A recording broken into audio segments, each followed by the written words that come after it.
to ja Justa, witam Was w nowym odcinku z cyklu Justa Animuje. Dzisiaj opowiem Wam o tworzeniu animacji, ale nie będzie to animacja rysunkowa, jak to zwykle bywało, ale animacja lalkowa i animacja lalkowa w formie nie tyle co lalki, ale na przykład zabawy klockami. Otóż przypominam, że tworzenie animacji to proces polegający na tym, że wymyślamy ruch dla naszego bohatera. Wymyślanie ruchu postaci, czyli wymyślanie, jak ona się będzie poruszała, na jakim planie filmowym, co chcemy opowiedzieć dzięki temu, że ta postać tak, a nie inaczej się zachowuje. Ja dzisiaj tak dla zabawy, bo mamy święta, mamy troszeczkę więcej czasu, właśnie przypominam o tej animacji. Może zanim wyjaśnię, jak można zabrać się za animację poklatkową, w tym sensie, że kukiełkową, nie rysowaną, to krótkie przypomnienie, że żeby wykonać animację lalkową, wcale nie potrzebujemy rysowanych postaci. W zasadzie wystarczy nam taka mała na przykład laleczka. Tutaj załóżmy, że mój ludzik do rysowania jest lalką i cały myk polega na tym, że używając takich aplikacji jak na przykład telefon komórkowy, który jest przecież aparatem. Ja tutaj mam małą zabawę, bo z reguły jak nagrywam audiobooki, wydaje mi się, że jest troszeczkę lepszy dźwięk niż po prostu gdybym używała po prostu kamery, więc taki eksperyment. Ale w tym odcinku to mamy lalkę, czyli mamy na planie filmowym lalkę i musimy mieć aparat fotograficzny na przykład, żeby wykonać zdjęcie tej lalki, która będzie się, jej pozycja, prawda, będzie się zmieniała. W zależności od tego, czy nasz bohater, jak ten bohater wygląda. Pozycja naszego bohatera będzie się zmieniała w zależności, czy nasz bohater będzie właśnie na przykład się poruszał, robił krok lub cofał nogi, albo będzie próbował na przykład być baletnicą. Czyli tak jak opowiedziałam Wam na samym wstępie, do animacji kukiełkowej wcale nie potrzebujemy dużej ilości kartek i rysowania podobnego bohatera, ponieważ my tego bohatera możemy stworzyć za pomocą lalki. To znaczy stworzyć lalkę do animacji, która będzie bohaterem oczywiście naszej historii. Kiedy byłam na warsztatach tworzenia animacji we Wrocławiu, to usłyszałam taką ciekawostkę, że a propos warsztatu właśnie lalkarskiego, że animacja lalkowa to jest taka animacja, która możemy sobie wyobrazić ruch naszej postaci, a jak przyjdzie co do czego, to potrafi być zupełnie inaczej niż na przykład sobie to zaplanowaliśmy. Zobaczymy, jak nam to wszystko wyjdzie. To może kiedy już wyjaśniliśmy sobie taką podstaw, że to jest taka animacja, gdzie właśnie mamy przed kamerą bohatera, który znajduje się na przykład w wyrzeźbionym planie filmowym, może to być las, może to być na przykład jakieś blokowisko, to może być, albo na przykład sami zrobiliśmy na przykład z kartonów blok lub elementy sceny, które są jakby przestrzenne i mamy przestrzennego bohatera. Odłożę sobie naszego bohatera na miejsce i zajmiemy się czymś takim jak na przykład właśnie tworzenie animacji z klocków oczywiście.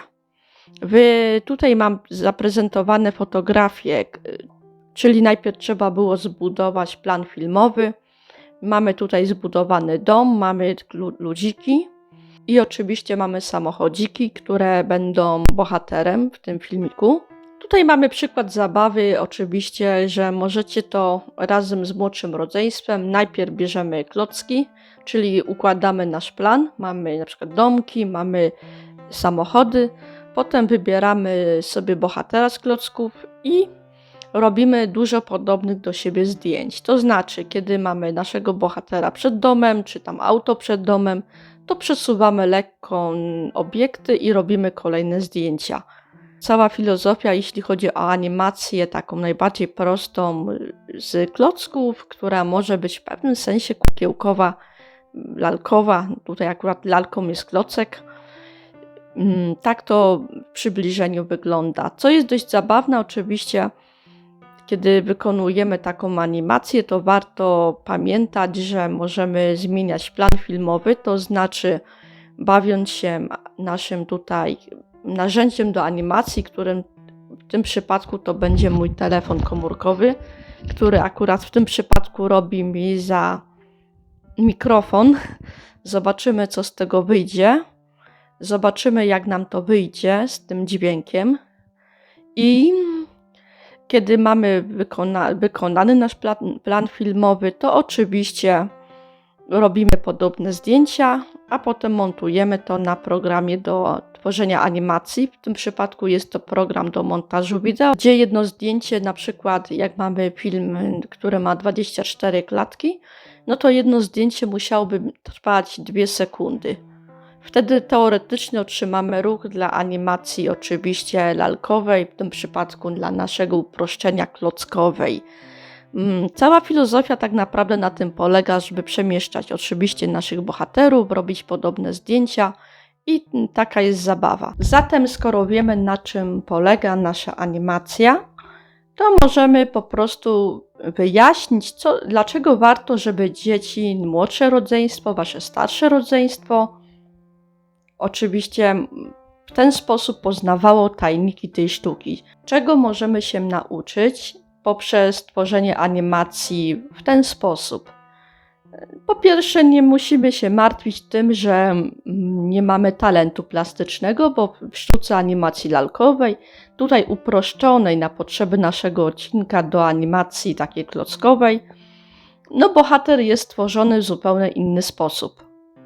Bardziej będziemy się tutaj skupiać na tym, żeby wymyśleć sobie otoczenie naszego bohatera, sposób fotografowania, bo możemy na przykład właśnie przypomnieć sobie, jaka jest perspektywa żabia, że jak na przykład kłócamy i fotografujemy, to ten obraz będzie zachowywał się zupełnie inaczej niż w przypadku, kiedy na przykład staniemy i będziemy z lotu ptaka coś fotografować. Jest to też nauka dla młodszego rodzeństwa cierpliwości.